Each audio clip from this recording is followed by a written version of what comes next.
Alhamdulillahil badi'il hadi la bayani mahya'ir rasyadi amadda arbaban nuha warassama syamsal bayani fi suduril ulama.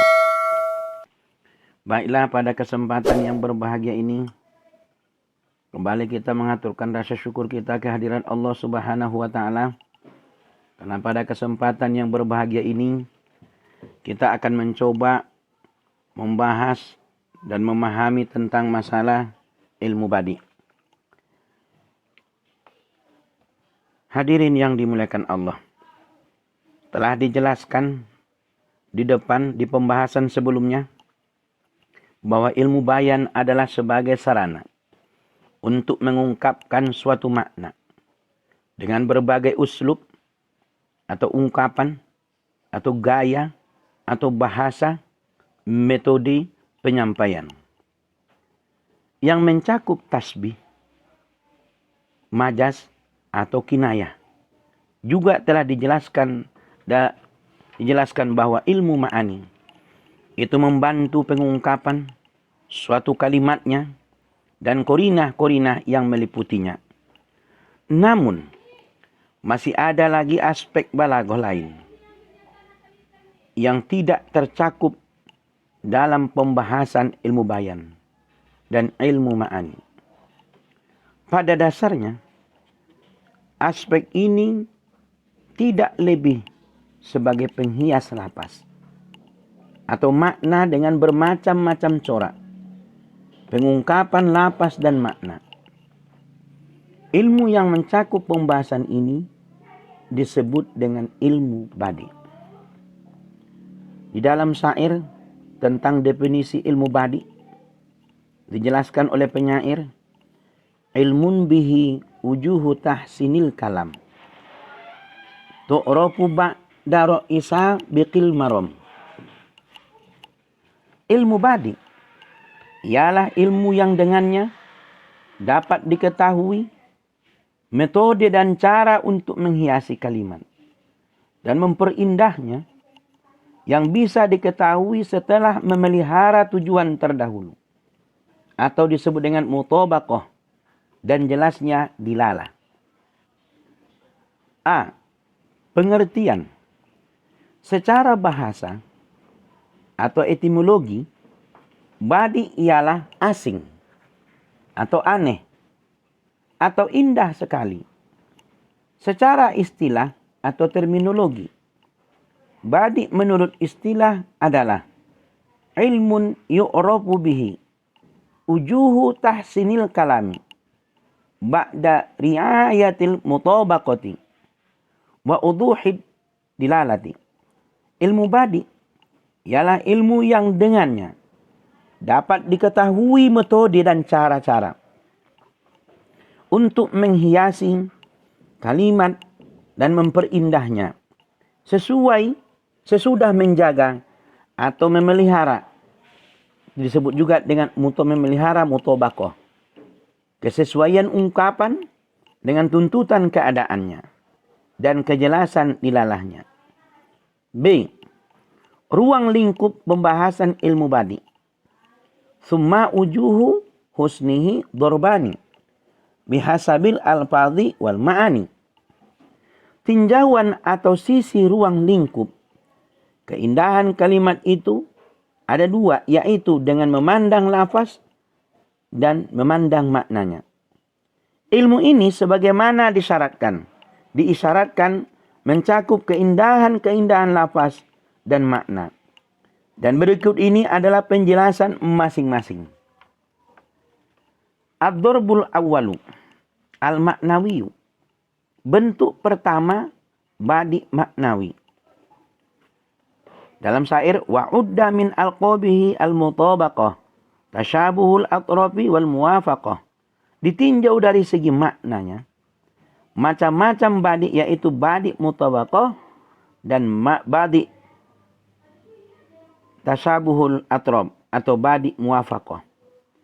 Ditinjau dari segi maknanya, badi ada beberapa macam, yaitu satu, badi mutabaqah atau tadab atau takafu.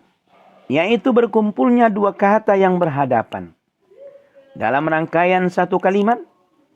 Maksudnya, ada kalanya karena saling berlawanan, kebalikannya. Bentuk-bentuk kedua lapas dalam rangkaian badi mutabaqah ada beberapa macam. Di antaranya adalah A. Kedua kalimat isim atau kata benda. Contoh firman Allah, huwal awwal wal akhiru. Dialah yang awal dan yang akhir. Surah Al-Hadid ayat 3. Atau firman Allah dalam surah yang lain. Surah Al-Kahfi ayat 18. Wa tahsabuhum aiqadha wa hum ruqudi. Dan kamu mengira mereka itu bangun padahal mereka tidur. B.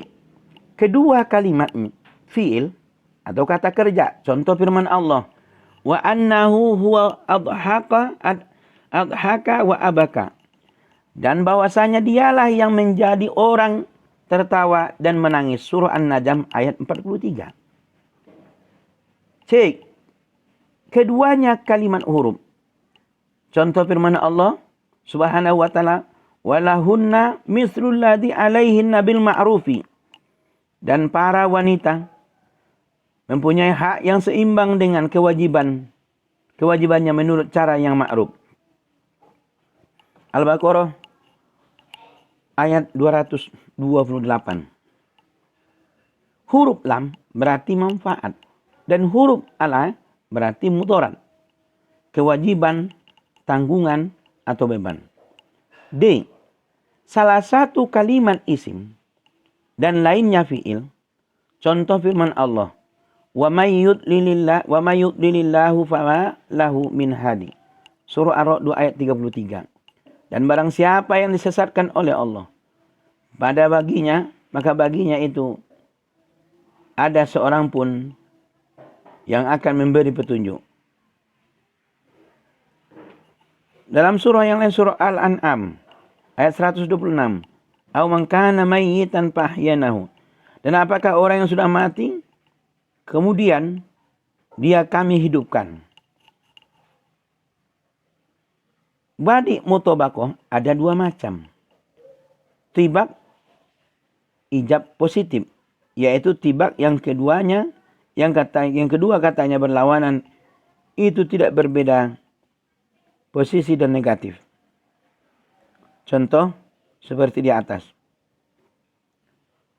B. Tibak salaf atau negatif, yaitu tibak yang kedua katanya. Yang berlawanan itu berbeda positif dan negatifnya. Atau yang satunya amar dan yang lainnya nahi. Contoh. A. Salah satunya musbat dan satunya manfi. Sebagaimana firman Allah dalam surah Ar-Rum ayat 6-7. Walakinna aktsaron nasi la ya'lamuna. Ya'lamuna zahiran minal hayatid dunya. Tetapi kebanyakan manusia tidak mengetahui, mereka hanya mengetahui yang lahir saja dari kehidupan dunia. B. Salah satunya nahi atau larangan dan satunya amar atau perintah. Fala takhshawun nasa wa akhshawni. Karena itu janganlah kamu takut kepada manusia, tetap takutlah kepadaku. Surah Al-Maidah ayat 44. 2. Tasyabuhul atrob. Serupa pada ujungnya. Yaitu badi yang mengandung keserasian dan permulaan kalimat dan akhirnya. Contoh. La tudrikuhul abasaru wa huwa yudrikul abasara wa huwal latiful khabir. Artinya, dialah Allah yang tidak dapat dicapai oleh penglihatan mata, sedang dia dapat dilihat segala yang kelihatan, dan dialah yang maha halus lagi maha mengetahui.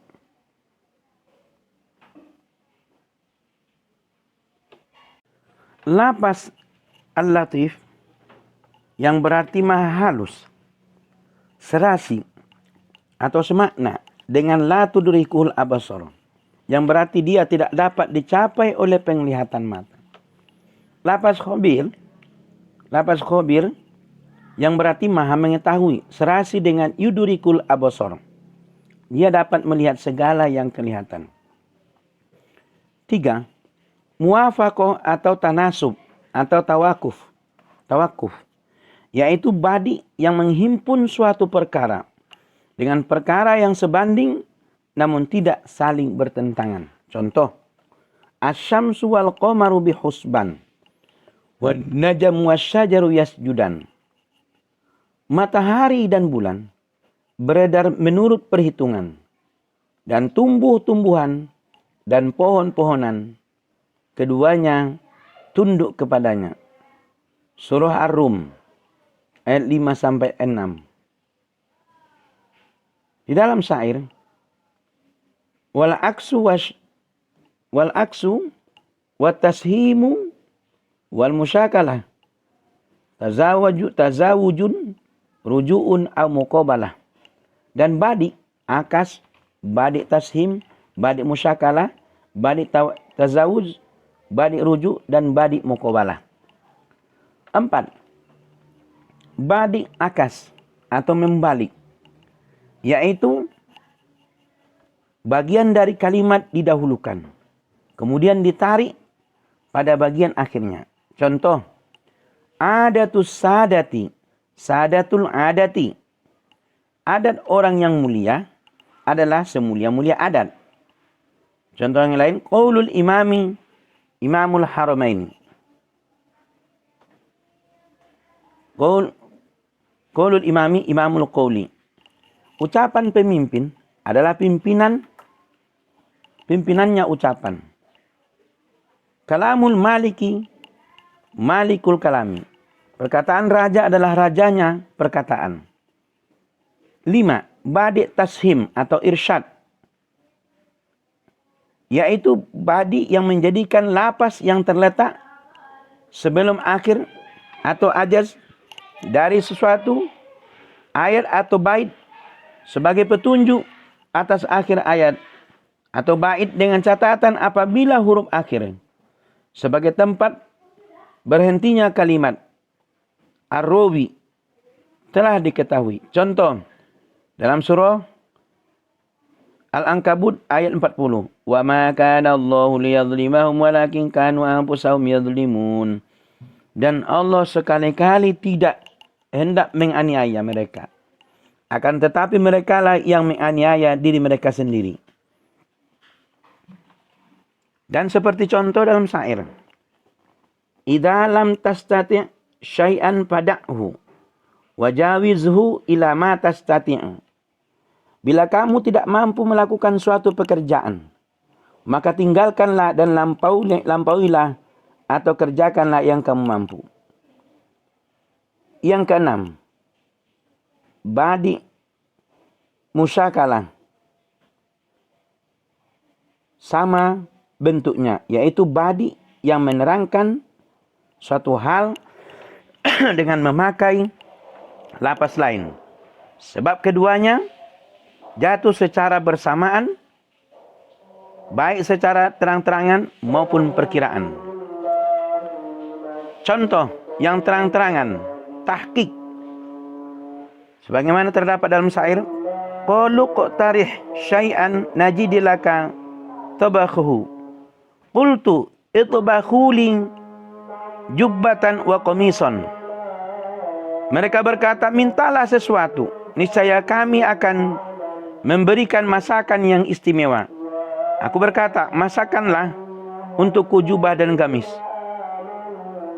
Lapas itbahu yang dimaksudkan adalah khayyatu, jahitkanlah. Yang diucapkan adalah kata masakkanlah, karena bersamaan dengan penyebutan lapas masak sebelumnya.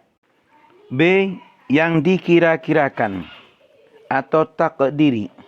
Firman Allah Subhanahu wa taala dalam surah Al-Baqarah ayat 138. Sibghatallah. Sibghah artinya celupan. Sibghah Allah, celupan Allah. Maksudnya iman kepada Allah yang tidak disertai dengan kemusyrikan. Lapas sibghatullah adalah masdar yang berfaedah menguatkan atau taukid. Pada lapas amanna billahi mensucikan kepada Allah dengan hati, karena iman itu mensucikan hati atau pembersihan jiwa. Asal kemunculan susunan lapas sibghah Allah adalah pada masa itu orang-orang Nasrani mencelupkan anak-anaknya pada air yang berwarna kuning, yang biasa disebut dengan air kehidupan. Dan mereka mengatakan bahwa proses ini adalah dalam rangka mensucikan mereka. Kemudian Allah mengistilahkan dari ungkapan iman kepada Allah Subhanahu wa taala dengan sibghah Allah karena menyamai atau bersamaan dengan qarinah lapas tersebut, yaitu sama-sama membersihkan. Sedangkan iman dan mencelup adalah sama-sama berfungsi membersihkan. 7. Badik muzawajah, yaitu badik percampuran antara dua makna pada syarat dan jawabannya. Artinya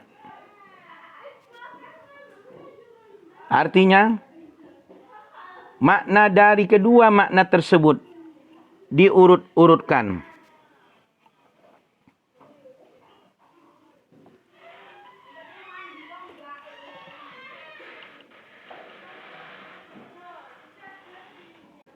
Seperti kata penyair, idza manaha an-nahi falat jabi al-hawa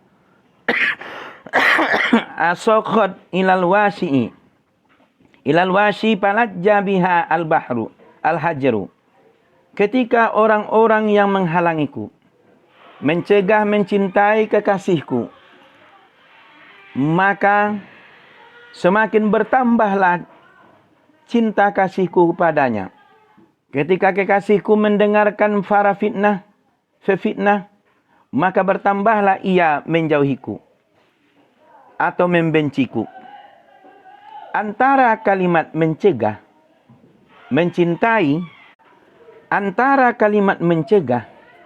mencintai kekasih dan mendengar si tukang fitnah dicampur dalam satu rangkaian yang terjadi pada fi'il syarat dan jawab syarat dengan mengurutkan suatu lafaz palatja pada kedua-duanya, sehingga dalam susunan kalimat tersebut ada makna bertambahlah cinta dan bertambahlah menjauhi atau membenci. 8.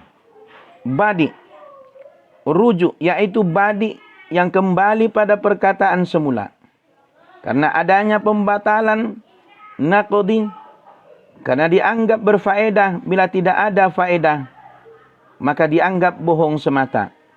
Seperti kata penyair, kif biddiyari allati lam ya'fuha al-qidamu bala wa ghayyaruha al-arwahu wad-diyamu. Berhentilah kamu di kampung-kampung yang belum oleh lamanya waktu, namun kampung-kampung itu telah rusak oleh angin dan hujan. Pada awalnya si penyair memberitahukan keadaan kampung-kampung yang masih utuh. Lalu seketika itu juga ia membatalkan ucapan yang pertama dengan berkata dirusak angin dan hujan. Sedangkan faedahnya ialah untuk menampakkan kebingungan. Yang ke-9, badik muqabalah, yaitu mendatangkan dua makna atau lebih di bagian awal kalimat, lalu didatangkan pula makna-makna atau pembanding yang berlawanan dengan secara tertib pada bagian akhir dari kalimat tersebut. Contoh firman Allah Subhanahu wa taala. Fa amma man a'ta wattaqa wa saddaqa bil husna fasanuyassiruhu lil yusra. Wa amma man bakhila wastaghna wa kadzdzaba bil husna fasanuyassiruhu lil usra. Adapun pada awalnya si penyair yang ke-9 badi muqabalah, yaitu mendatangkan dua makna atau lebih di bagian awal kalimat, lalu didatangkan pula makna-makna atau pembanding yang berlawanan dengan secara tertib pada bagian akhir dari kalimat tersebut. Contoh firman Allah Subhanahu wa taala, fa amma man a'ta wattaqa wa saddaqa bil husna fasanuyassiruhu lil yusra.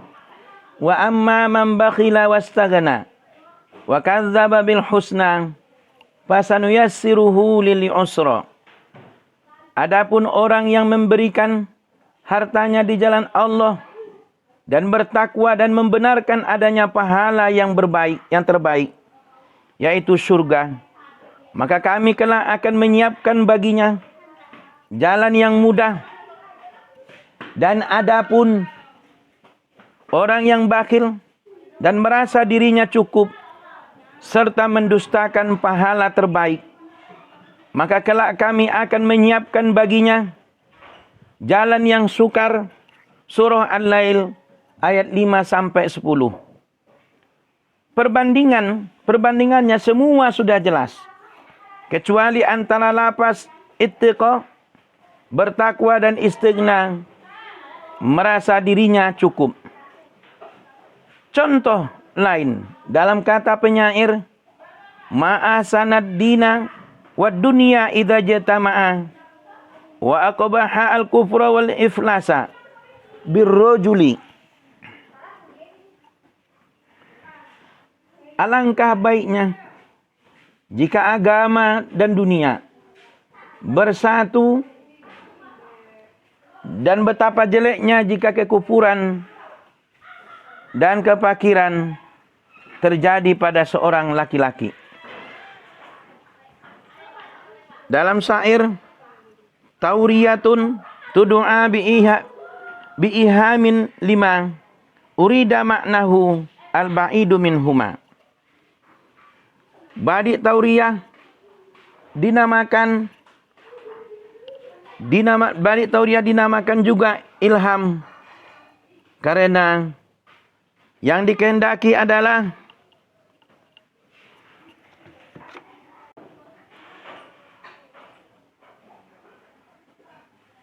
badi tauriyah dinamakan juga ilham karena yang dikehendaki adalah makna yang jauh dan samar-samar dari dua maknanya yang ada. 10. Badi tauriyah, yaitu penyebutan suatu lapas yang mempunyai dua makna. Pertama, makna yang dekat dan jelas, yang tidak dimaksudkan. Kedua, makna yang jauh dan samar, yang justru dimaksudkan. Contoh firman Allah Subhanahu wa taala dalam surah Thaha ayat 5, Ar-Rahmanu 'alal arsy istawa, yaitu Allah yang Maha Pemurah yang bersemayam di atas aras. Lafaz istawa, bersemayam, makna dekatnya ialah menetap pada suatu tempat.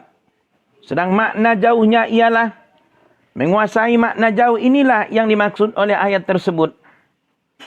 Tauriyah disebut juga dengan ilham, asumsi lemah atau asumsi lemah, karena memberi asumsi atau dugaan bahwa yang dikehendaki adalah makna yang dekat, padahal yang dimaksud oleh mutakallim justru makna baidnya. Warusihat bima yulaimu al-qarib wajurridat bifaqdihi fakun munib. Dan dinamakan tauriyah murassahah bila disertai sesuatu yang serasi atau memberikan isyarat pada makna yang dekat. Dan dinamakan mujarrodah bila tidak bersamaan sesuatu yang sesuai atau memberikan isyarat pada makna yang dekat, maka jadilah orang yang kembali pada Tuhanmu. Badi' tauriyah ada dua macam.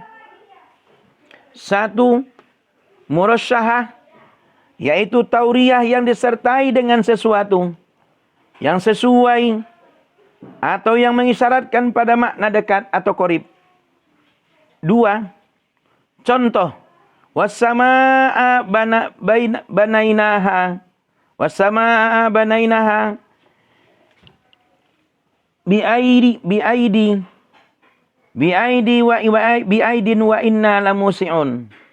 Was-samaa'a banainaha biaidin wa inna lamusi'una. Dan langit itu kami bangun dengan kekuasaan kami, dan sesungguhnya kami benar-benar berkuasa. Surah Az-Zariyat ayat 47. Makna yadin, makna dekat atau qarib ialah tangan, dan makna jauh, ba'id, ialah kekuasaan. Sedangkan lapas yang sesuai atau mengisyaratkan makna qarib ialah lapas banainaha, kami bangun.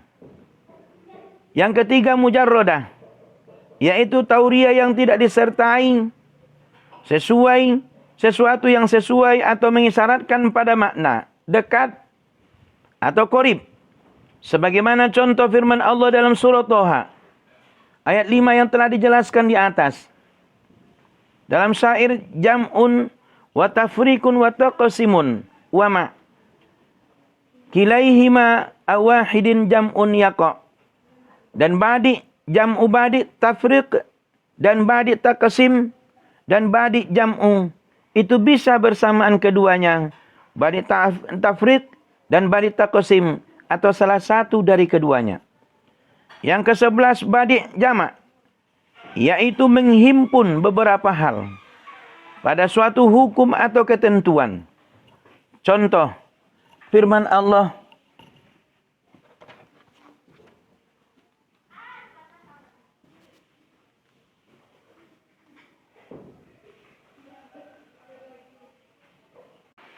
badi tauriyah ada dua macam, yaitu murasyahah, yaitu tauriyah yang disertai dengan sesuatu yang sesuai atau yang mengisyaratkan pada makna dekat atau qarib.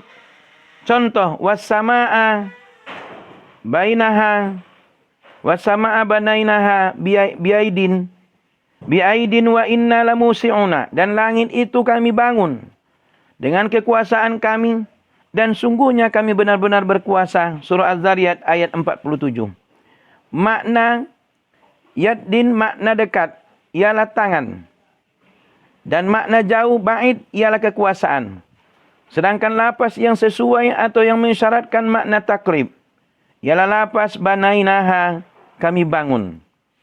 Yang ketiga mujarradah, yaitu tauriyah yang tidak disertai sesuatu yang sesuai atau mengisyaratkan pada makna dekat atau qarib. Sebagaimana contoh firman Allah dalam surah Toha ayat 5 yang telah dijelaskan di atas. Jam'un wa tafrikun wa taqsimun wa ma kilaihima awahidin jam'un yaqa. Dan badi jam'u badi tafrik dan badi taqsim dan badi jam'u itu bisa bersamaan keduanya, badi tafrik dan badi taqsim atau salah satu dari keduanya. Yang ke-11 badi jamak, yaitu menghimpun beberapa hal pada satu hukum atau ketentuan. Contoh firman Allah, al-malu wal banuna zinatul hayatid dunya. Harta dan anak-anak adalah perhiasan kehidupan dunia. Surah Al-Kahfi ayat 46. Yakni harta dan anak-anak, dua hal yang berbeda, dihimpun dalam satu kategori sebagai perhiasan. Sama halnya dengan syair di bawah ini. Inna syababa wal faragha wal jidata mufsidatun lil mar'i ayya mafsadatin. Sungguh sifat muda, pengangguran dan banyak harta adalah perusak seseorang dengan kerusakan yang sungguh. Ke-12 badi' tafriq, yaitu meletakkan perbedaan di antara macam dari satu perkara dalam pujian atau lainnya. Contoh firman Allah, wa ma yastawil bahrani hadza azbun furatun sa'igun syarabuhu wa hadza milhun ujajun. Dan tidak sama antara dua laut, ya, yang ini tawar, segar, sedap diminum, dan yang lainnya asin lagi pahit. Surah Al-Fatir ayat 12. Sebagaimana juga kata penyair, mana walul gomami waqta rabi'in kana walil amiri yauma sakhai panawalul amiri badratu aini wa nawalul gomami qatratu ma'i. Pemberian hujan pada musim semi tidak seperti pemberian raja pada saat dermawan. Maka pemberian raja adalah 10.000 dirham emas, dan pemberian hujan adalah setetes air. Yang ke-13 badi' taqsim, yaitu menerangkan atau menyebutkan perkara atau lapas yang banyak, lalu menyandarkan pada sesuatu dengan cara tertentu. Sebagaimana kata penyair, wala yuqimu ala doimin yuradu bihi illa al-azallani irul hayyi wal watadu hada alal khosbi marbutun birummatihi wa za yusajju pala yansilahu ahadun. Tidak akan tegak suatu kezaliman, penganiayaan, melainkan dua hal yang hina, yaitu tali ikatannya atau patok dan himar kampung. Himar kampung ini selalu diikat dengan tali pada pohon kelapa, sedang patokan selalu dipukul kepalanya, dan tidak ada seorang pun yang menghiasinya. Penyair menyebutkan lapas, al-ir, himar, yang watar atau fatok, kemudian menyandarkan yang pertama pada diikatnya dengan tali pada pohon kelapa, dan yang kedua pada sesuatu yang dipukuli dengan cara tertentu.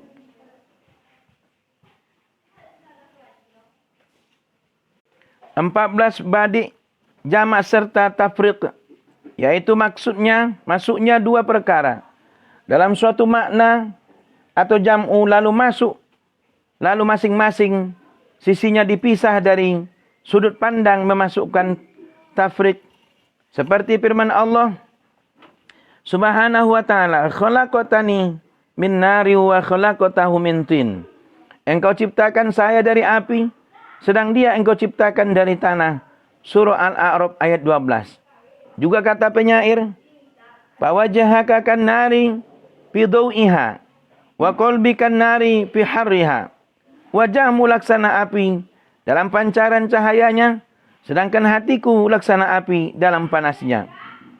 Penyair memasukkan hatinya pada wajahnya kekasih, kedua sama-sama laksana api. Kemudian membedakan keduanya dalam wajah syabah, titik persamaan. Wajah kekasih seperti api karena sama-sama memancarkan cahaya. Sedangkan hati penyair seperti api dalam hal yang sama-sama panas dan membakar. Keduanya merupakan sisi-sisi yang memisahkan antara keduanya. Yang ke-15, badi' jamak serta taqsim, yaitu pengumpulan beberapa hal. Badi' jamak serta taqsim, yaitu pengumpulan beberapa hal banyak pada satu hukum atau ketentuan, lalu membagi-baginya, atau sebaliknya membagi-bagi perkara yang banyak lalu menghimpunnya. Contoh, pengumpulan beberapa hal banyak pada suatu hukum atau ketentuan lalu membagi-baginya. Seperti kata penyair, hatta aqoma ala arbadi harsyanatin tashqa bihi ar-rumu was-sulbanu wal biya'u lis-sabyi ma nakahu wal qatli ma waladu wan nahbi ma jama'u wan nari ma zara'u. Sehingga ia kekasih yang menetap di sekitar wilayah Khurasan. Karena dia bangsa Romawi, gambar-gambar salib dan patung-patung sesembahan mereka menjadi rusak. Wanita-wanita yang mereka nikahi ditawan, anak-anak dibunuh, serta mereka yang mereka berkumpul dirampok dan tanam-tanamannya dibakar. Awalnya disebutkan rusaknya sesuatu yang mencakup banyak hal secara global, yaitu kata bangsa Rum yang di dalamnya tercakup para wanita, anak-anak, serta benda dan tanaman. Kemudian dirinci bentuk kerusakan yang menimpa masing-masing komponen bangsa Rum tersebut. B. Membagi-bagi perkara yang banyak lalu menghimpunnya. Seperti kata penyair, qaumun idza harabu darru aduwahum aw hawalu anaf'a fi asya'ihim nafa'u sajiyatun tilka fihim ghairu muhdatsatin innal khalaiqa fa'lam syarruha wal bid'u. Para sahabat Nabi adalah suatu kaum yang bila mereka berperang maka akan dibinasakan musuh-musuhnya. Bila melakukan hal yang bermanfaat semata-mata demi keuntungan untuk kelompoknya, watak atau tabiat seperti itu bukan merupakan watak yang baru atau dibuat-buat. Ketahuilah, sesungguhnya sesuatu yang diciptakan dan paling jelek ialah bid'ah atau mengada-ngada. Penyair memerinci sifat-sifat mereka atau sahabat, di antaranya membinasakan musuh-musuhnya dan berupaya memberi kemanfaatan kepada pengikutnya sendiri. Lalu dikumpulkan pada suatu kesimpulan bahwa semua itu merupakan tabiat atau watak mereka.